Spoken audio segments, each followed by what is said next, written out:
Bien, mesdames, demoiselles et messieurs, vous êtes en train de me suivre dans votre émission ITGM. ITGM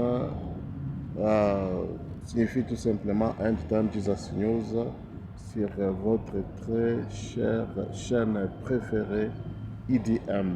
Aujourd'hui, nous allons parler sur la spiritualité, car presque tous les jours, on a l'habitude de vous parler sur d'autres sujets comme la politique, le commercial, l'économie. Nous allons parler sur un thème qui est intitulé péché par procuration. Péché par procuration, c'est n'est pas un péché vulgaire ou le péché que les gens ont toujours eu l'habitude de pointer, tel que trouver quelqu'un dans le lit d'adultère, voler ou non. Ce péché ici consiste à influencer quelqu'un pour que quelqu'un exécute un acte. C'est-à-dire, c'est un péché commandité par une personne, exécuté par une autre personne. Si nous lisons très bien le livre de Marc, en commençant par, donc dans son chapitre 6, le verset 17, jusqu'à 25, vous allez voir qu'un jour, Hérode avait préparé la fête. Tout d'abord, c'était Jean qui a été arrêté. Pourquoi? Parce qu'il s'opposait au mariage d'Hérode. Hérode avait pris la femme de Philippe, qui est son demi-frère, pour épouse. Alors, le prophète de Dieu s'est opposé à cette relation. Et ainsi, il a été arrêté. Maintenant, la femme du roi cherchait de vases et moyens pour tuer le prophète, car le prophète était comme un témoin gênant de cette relation. Lors de la fête, il a invité beaucoup de gens et sa fille dansait. Et mis des jours, le roi a demandé à sa fille de lui demander tout ce dont la fille avait besoin. Même s'il fallait sacrifier la moitié de son royaume, son père était prêt. La fille est allée voir sa maman et sa maman lui dira qu'elle allait demander la tête des gens. C'est comme ça qu'on avait amené la tête des gens et Jean était tué. Bien aimé dans le Seigneur, vous allez voir que devant Dieu, ils ont commis ce que nous appelons une tuerie. Ils ont tué.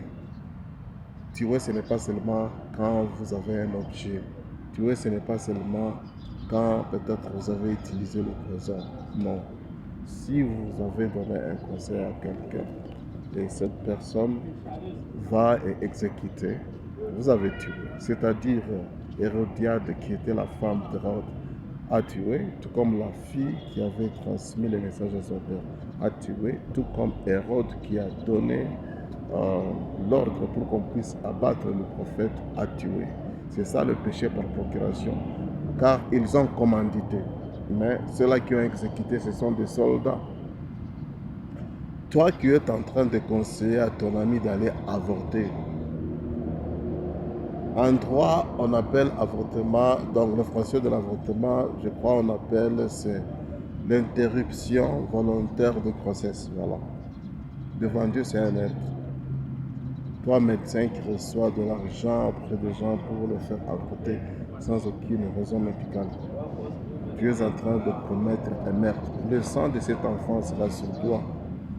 Toi, boyfriend, toi, je ne sais pas, girlfriend, comment on appelle en français, petit ami, tu es en grosse et puis tu donnes de l'argent, même si tu ne pars pas à l'hôpital, tu es en train de pécher, tu as péché par procuration.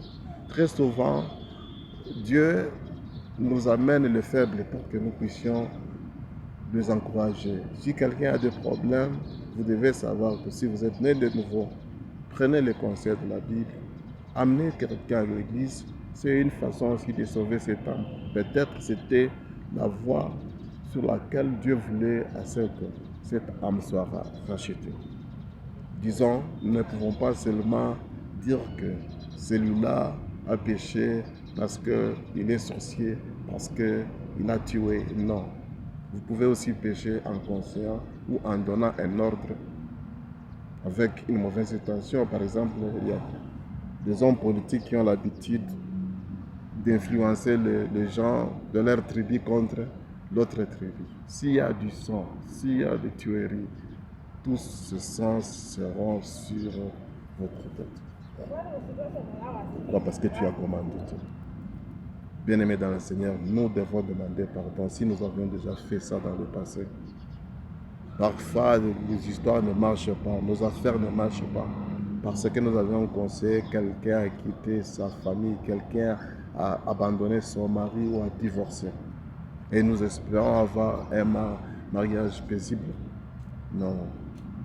Vous avez conseillé quelqu'un à procéder par l'avortement et vous êtes en train de vous attendre à un bébé quand vous serez marié? Non. Aujourd'hui, Dieu vous demande pour que vous puissiez demander pardon. Pardon à Dieu. Et toi qui recevais des mauvais conseils, c'est par toi de cet homme, de cette femme qui a une langue jézabélique, une langue empoisonnée, une langue venimeuse. Merci beaucoup, que Dieu vous bénisse. C'est bien le message que j'avais à partager avec vous. Que Dieu vous comble de joie. Que la grâce de Dieu soit avec vous.